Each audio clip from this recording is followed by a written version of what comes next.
À la présentation, c'est votre humble serviteur, le frère Josué Bolowa, toujours prêt à vous servir. Merci encore une fois, je suis très ravi pour vos SMS, vos commentaires, vos suggestions concernant ces émissions. Nous voici encore une nouvelle édition. Nous sommes très ravis de recevoir encore un homme de Dieu qui a voulu encore répondre à notre invitation et nous sommes très contents.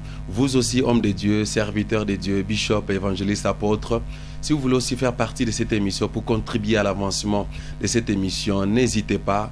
La porte est grandement ouverte pour vous et nos numéros sont dans vos petits écrans pour recevoir vos appels et nous allons descendre sur terrain pour aussi partager ces grands sujets que nous développons ensemble concernant l'Église et les antivaleurs. Alors sans plus tarder, j'ai aussi un invité spécial, un homme de Dieu bien de la ville, ici en Afrique du Sud, à Jobo spécialement. C'est l'homme de Dieu, le prophète Nabi Jacques Bokanga, qui a accepté aussi notre invitation. À la caméra, toujours à la prise de vue, Christian Mamadou Mayala. Merci beaucoup. L'homme de Dieu, comment vous allez? Nous allons bien, papa. Josué. Que Dieu vous bénisse. Merci. Merci de pouvoir répondre à notre invitation. Merci. Nous bénissons aussi le Seigneur pour votre invitation. Merci beaucoup. Un mot à nos téléspectateurs, c'est peut-être pour la première fois pour les uns et les autres, ils vous connaissent. Est-ce qu'il y a moyen de vous introduire? Au fait, moi je suis Nabi Jacques Bokanga, congolais. Je suis tout d'abord un enfant de Dieu parce que nous croyons qu'avant d'être ministre, prophète, pasteur, nous sommes d'abord enfants de Dieu. Voilà pourquoi des fois nous évitons aussi des fois les titres. Donc, je suis tout simplement Nabi Jacques Bokanga, né à Kinshasa. C'est là où nous avions rencontré le Seigneur et c'est là où nous avions commencé avec notre ministère et jusqu'aujourd'hui nous continuons avec Dieu. Gloire au Seigneur. Alors, il ne veut pas nous dire s'il est prophète, évangéliste, anyway. Et c'est l'une des maladies que l'Église aujourd'hui souffre, la titromatie, n'est-ce pas? Mais gloire au Seigneur, c'est l'homme de Dieu, né de nouveau, rempli du Saint-Esprit, servant le Seigneur pendant beaucoup d'années.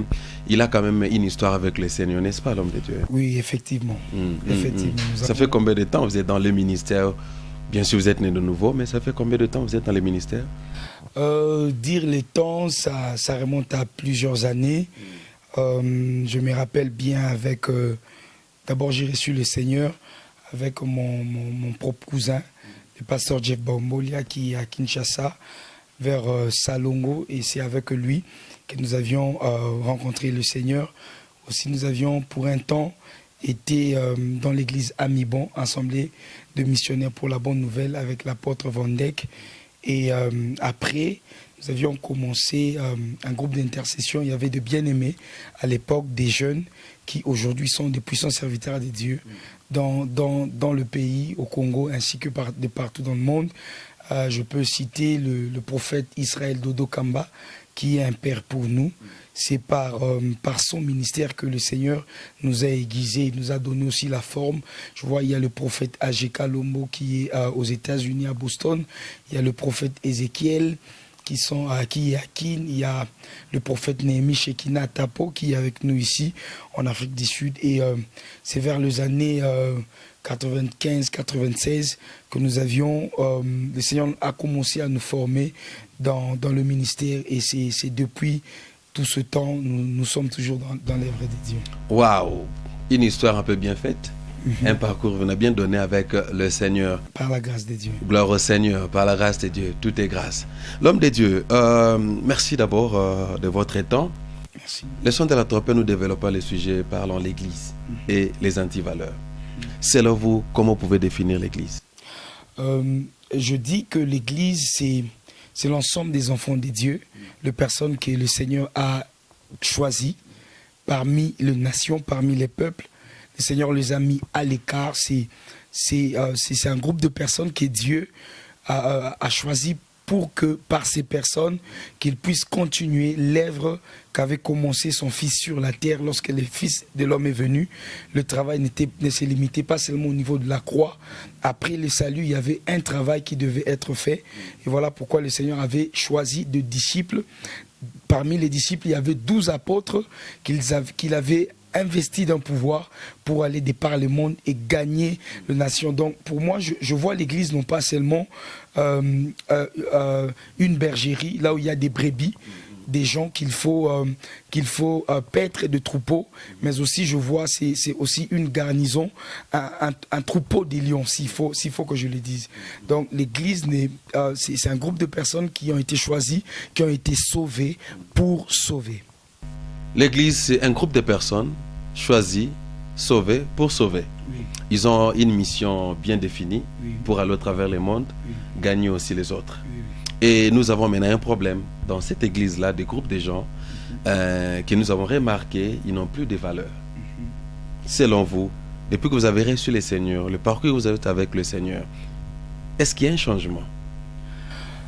Généralement, oui, il y a beaucoup de changements par rapport au réveil qu'a connu l'Église vers le début des années 90. Il y a vraiment un changement. D'ailleurs, dans les termes de culture et mœurs, on dit toujours qu'après 5 ans, nos cultures subissent un changement.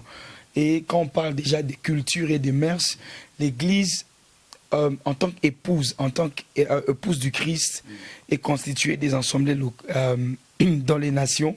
Et ces assemblées aussi, de fois, sont influencées par les cultures et les mœurs de générations et des peuples, selon un espace, selon le peuple et leur culture. Et nous sommes en train, nous tous, serviteurs des dieux, qu'enfants des dieux, de remarquer qu'il y a réellement beaucoup de dépravation de mœurs dans l'Église par rapport au début de tout ce réveil. Et quelles sont ces dépravations de mœurs que vous, en tant qu'un vétéran aussi dans l'Évangile, dans les ministères que vous avez épinglés?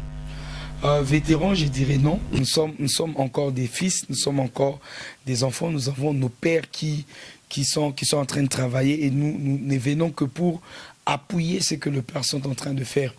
Au fait, en lisant très bien la Bible, dans Genèse 3, j'essaie un peu de comprendre parce que s'il faut qu'on parle de l'antivaleur, je me dis que le premier des antivaleurs, c'est d'abord le péché. Et le péché a une porte d'entrée. Et quand nous lisons la Bible dans Genèse 3, nous allons remarquer comment est-ce que le diable a commencé à agir dans l'humanité. Satan a retiré à l'homme non pas seulement l'éternité, mais aussi l'intimité entre l'homme et son Dieu. Cela n'était pas par les moyens de la sorcellerie. À Éden, il n'y avait pas de la sorcellerie. Il n'y avait pas de magie, il n'y avait pas de fétichisme. Mais il y avait des choses par lesquelles le diable était entré et ces choses étaient caractérielles. Et c'est les caractères en fait qui constituent le mœurs ou une culture, la manière dont les gens se comportent. Et le diable est entré dans les comportements des gens, dans les caractères. Et c'est là le trône de Satan, surtout dans cette génération que nous sommes maintenant. Et quels sont les indices que nous pouvons remarquer? Et je crois que nous les remarquons aussi, mais selon votre sensibilité spirituelle que vous avez, quels sont ces indices-là que nous remarquons aujourd'hui? Ça affecte maintenant cette assemblée de groupes de gens qui sont été appelés à sauver pour aller sauver aussi. Je vais remonter à l'origine de la manière dont le Seigneur avait séduit, et plutôt les diables avaient séduit, parce que Satan aussi ne nous force pas, il nous séduit, il nous convainc des choses dont peut-être le Seigneur nous avait interdit de ces choses-là, mais le diable va venir d'une autre manière pour nous convaincre, de sorte qu'au jour du jugement, nous ne puissions pas seulement les condamner seuls, parce qu'il va aussi avoir certaines raisons, et parmi lesquelles vous allez remarquer que quand Satan est venu chez Ève, le diable a commencé à séduire la femme par le moyen de 5 sens, s'il faut que je résume. Ouais. Parce que de la même manière que Dieu a donné à l'Église 5 ministères, aussi Dieu avait donné à l'homme 5 sens pour entrer en contact avec son environnement. Et le diable était passé par ces 5 sens pour séduire. Et aujourd'hui, Satan est par ces 5 sens. L'Église est séduite par la vue, et le monde et l'Église sont frappés par la beauté. L'Église est séduite par ce qu'il entend, par ce qu'il dit, par ce qu'il voit et par ce qu'il respire. Et c'est dans ces choses que Satan est en train d'avoir son pouvoir. C'est 5 sens que le diable utilise pour entrer à porter des antivaleurs au niveau de l'Église. Et maintenant, qu'est-ce qu'il faut faire pour remédier à cette situation, n'est-ce pas? Comment se fait-il que ces hommes de Dieu appelés loin du Seigneur, mais sont influencés? Ils sont sous l'influence du diable en utilisant ces 5 sens. Parce que les hommes de l'Église, les hommes de Dieu, les chrétiens même, nous avons plutôt oublié quelque chose de très important. Nous regardons toujours les spirituels et nous oublions les physiques quelque part. La Bible dit il y a le don de l'esprit, il y a aussi le fruit de l'esprit. Et on peut être meilleur dans le don de l'esprit, mais on peut échouer aussi dans le fruit de l'esprit. Et c'est cela le problème de la majorité de chrétiens. Les chrétiens sont remplis du Saint-Esprit, ils ont développé des dons de l'esprit, mais nous ne parvenons pas à développer le fruit de l'esprit. C'est ainsi, je dis toujours, un chrétien rempli des dons sans le fruit est une bénédiction pour une église locale, mais une malédiction pour sa société. C'est-à-dire C'est-à-dire que nous pouvons avoir quelqu'un qui prie beaucoup, le Seigneur qui a par exemple les dons de la prophétie. À l'église, il nous est d'une grande bénédiction. Le Seigneur nous parle par cette personne, mais sur l'avenue dont la personne habite, la personne ne salue pas les gens, il ne parle pas aux gens, il ne sait même pas comment évangéliser. C'est déjà tout un problème. Cette personne est une bénédiction pour l'Église, mais une malédiction pour sa société. Et beaucoup de chrétiens, nous sommes en train de manquer à développer le fruit de l'esprit. Nous pouvons par exemple trouver un chrétien qui craint Dieu, mais qui est impoli, qui est hautain. Vous voyez? Il respecte les choses de Dieu, mais il ne sait pas comment vivre dans la société. Vous voyez? Élisée avait prié pour une femme. La femme qui était la femme d'un des fils des prophètes, elle était dans une situation difficile et elle a demandé un miracle. Le prophète lui a dit, va, demande des vases chez tes voisins. Vous voyez, la Bible dit quoi dans ces miracles? Lorsque l'huile cessa, lorsqu'il n'y avait plus de vases, l'huile cessa de couler. Le nombre de vases que devait récupérer la femme, le nombre de vases que la femme devait récupérer dépendait aussi du bon voisinage avec les voisins. Et ça repousse les gens d'accepter aussi notre Dieu. Des fois, ils disent, le Jésus dont tu prêches est bon, mais toi, la personne, tu n'es pas bon. Et généralement, nous sommes devenus un blocage pour les païens, pour qu'ils acceptent notre Dieu. Et c'est ce qui fait que les gens disent que, je crois un chanteur a bien dit que j'ai cherché le monde, je l'ai trouvé à l'église. C'est par rapport sur le plan comportemental qu'il voulait nous dire. Effectivement, parce que Satan avait séduit Ève dans les comportements. Il était entré dans les comportements pour séduire la femme. Et moi je dis, aujourd'hui nous avons plus de païens dans l'église que des chrétiens dans le monde. La majorité de personnes qui viennent dans l'église ne sont pas chrétiens. Ils sont beaucoup d'entre nous. Je dis nous parce que c'est une réalité qui est en train de nous affecter, nous tous chrétiens que pasteurs. Vraiment, à la lumière des Écritures, la majorité d'entre nous sommes en train de nous égarer. Nous remarquons qu'il y a des gens appelés pasteurs mais païens. Ils se comportent en tant que pasteurs mais païens. Il est bien à l'extérieur qu'un pasteur païen, qu'un païen pasteur. Je ne sais pas si vous comprenez. Non, j'ai bien compris ce que vous aviez dit. Moi, je dis que d'abord, nous devons regarder notre relation d'enfant de Dieu. Être pasteur n'est pas une garantie d'aller au ciel directement. Nous devons travailler notre comportement. Vous savez, des fois, certaines personnes, ils sont en train d'être impolis en croyant user de l'autorité que nous confère la parole de Dieu. Vous voyez, beaucoup de personnes sont en train de détruire ce que le Seigneur est en train de faire dans leur vie, de par leur caractère et de par leur comportement. Tu peux venir à l'église sans pour autant venir dans la présence de Dieu. Regardez par exemple Judas. Il avait un appel authentique. Il avait des miracles authentiques. Il était appelé par Jésus. Apôtre de Jésus, disciple de Jésus, mais il n'a jamais été fils de Dieu. Vous voyez, c'est cela le problème. Mais quelqu'un comme Nathanaël, cette personne, nulle part dans la Bible on mentionne son nom parmi les 12 disciples, les 12 apôtres. Mais la Bible dit, Jésus a témoigné. Il a dit, voici un juif en qui il n'y a pas de fraude. Ces fraudes n'étaient pas au niveau des dons spirituels, mais au niveau du comportement. Le chrétien a un problème de comportement. Prier, c'est bien, gêner, c'est bien, mais comment est-ce que nous sommes en train de vivre dans notre société? C'est cela aussi les problèmes. Et c'est ce qui affecte même la société à laquelle nous vivons. Les gens sont fatigués de nous. Les gens carrément sont fatigués de nous. Ils sont fatigués. Un exemple, je venais de partager avec mes frères. Il n'y a aucun chef de loge spirituel au culte qui, en ces nets moments, est en train de parler sur le droit des homosexuels. Mais imaginez-vous que les pasteurs sont en train de parler des droits des homosexuels. Qui nous a envoyé, qui nous a dit de parler sur ça? C'est pas le problème des dons, mais c'est aussi le problème de fruits. Et c'est vraiment les trônes de Satan. Que Dieu vous bénisse pour ces thèmes, les antivaleurs, parce que le diable ne se cache plus. Le diable est plus puissant dans l'église que dans des boîtes de nuit. Apparemment, est-ce qu'il y a aussi des enfants de Dieu qui sont entrés dans ces vents de l'homosexualité, mais ils viennent de l'église? Moi, je dis tout enfant de Dieu qui entre dans l'homosexualité, dans le lesbianisme, il perd son statut et sa nature d'enfant de Dieu. Voilà, chers téléspectateurs, je crois que vous avez tant aimé l'intervention de l'homme de Dieu, le pasteur, le prophète Nabi Jacques. Son intervention, je crois que waouh, on a beaucoup à parler avec lui.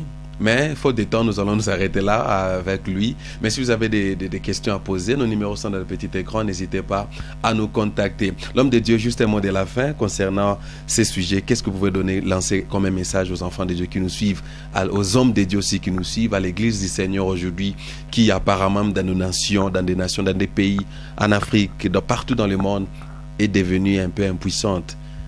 Apparemment impuissante, s'il faut parler en termes de travail. Ce que je peux dire est que les esprits logent dans les détails. Satan se cache là où nous ne croyons pas qu'il est. Et il nous est très important de demander à ce que le Saint-Esprit vienne nous aider pour que nous ayons un esprit de lucidité, que nous puissions comprendre réellement, parce que la Bible l'appelle le malin. Être malin, c'est avoir une haute intelligence, mais pour nuire. C'est différent de la sagesse. Et il est très important pour les hommes de Dieu que nous puissions être aiguisés encore dans la présence de Dieu. C'est vraiment très important. Un exemple, Noé va être étonné après que Dieu ait tué Nimrod, tous les magiciens, tous les occultistes de ces temps-là. Le Seigneur a éliminé tout le monde. Mais Noé s'étonne à ce que après les déluges, la sorcellerie et la magie reviennent encore sur la terre. Et je vous dis, comme par exemple un exemple, la sorcellerie est rentrée juste par le désir de boire du vin. Noé est parti prendre le vin, son fils l'a vu nu, il a maudit le fils de son fils, et c'est par là que la sorcellerie est rentrée sur la terre. Comment? Pas par un démon, mais juste par un désir, un antivaleur. Voilà, ça c'est le mot de la fin de l'homme de Dieu, le prophète Jacques. N'est-ce pas? Il a bien parlé, n'est-ce pas? Chers téléspectateurs, vous voulez qu'il puisse rentrer encore, nous avons besoin de vos soutiens, de vos supports. Nos numéros sont là, contactez-nous. Je crois que nous aurons encore l'opportunité d'inviter cet homme de Dieu, le prophète Jacques Nabi, pour qu'il puisse nous parler plus concernant l'église et les antivaleurs. Nous sommes presque à la fin. Merci à la régie, merci à Mamadou pour la prise de vue. Quant à moi, je suis Bolowa, je vous dis Jésus-Christ est Seigneur. On se retrouve à la prochaine fois. Merci.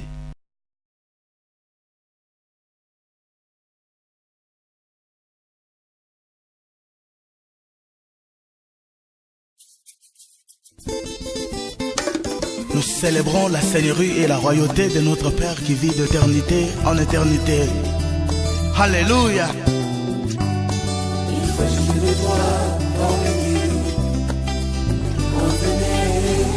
Par celui qui est assis sur le trône, il fait des doigts dans les nuits, condamné par celui qui est assis sur le trône.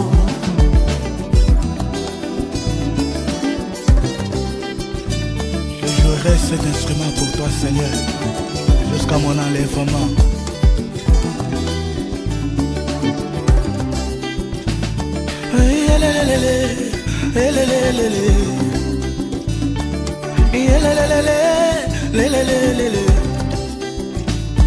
Ngafandi na nkembo, ngafandi pamba te.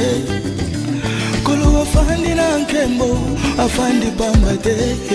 Nakokata makambo, minene ya bana na bato. Makambo oyo les veilleurs se sont dit non. Kolo tika topesa yo lokumu na kitino ya bokonzi. Kokufela mwana ya moto, toko kite. Afande Yesu, afandi na nkembo. Yesu ngafandi na lokumu, afandi pamba te. Akokata makambo, minene ya bana na bato. Makambo oyo les archanges se sont dit non. Kolo tika topesa lokumu na kitina yo ya bokonzi. Tika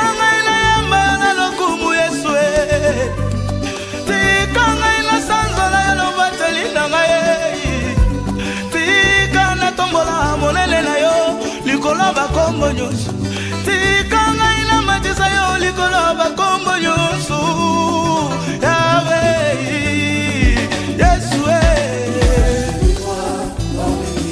dans les livres par celui qui est assis sur le trône il s'agissait de toi Jésus Musomba mungwasa mwenda mwa butumbi Ngukosa bilumbu binenane na ibya bana babantu Musomba mungwasa mwenda mwa butumbi Ngukosa bilumbu binenane na ibya bana babantu Bilumbu sheribe miamanito Fumulekela tukwela muyenga kungwasa weba wa butumbi Kufuila mwana wa muntu Toi milito lelelele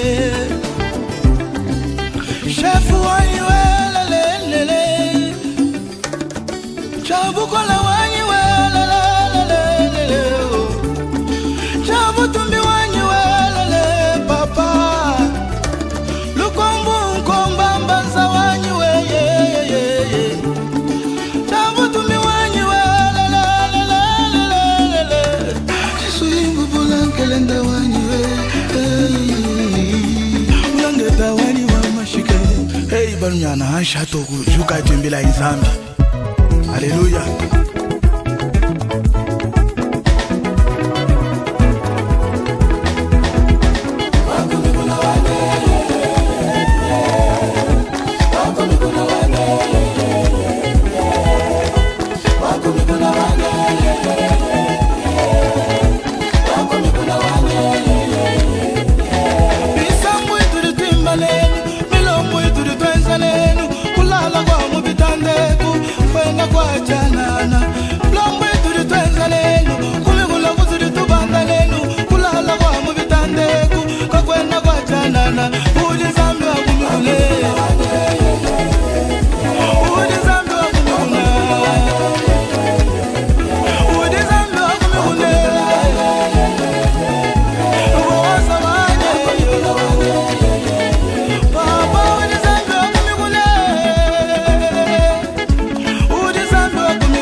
na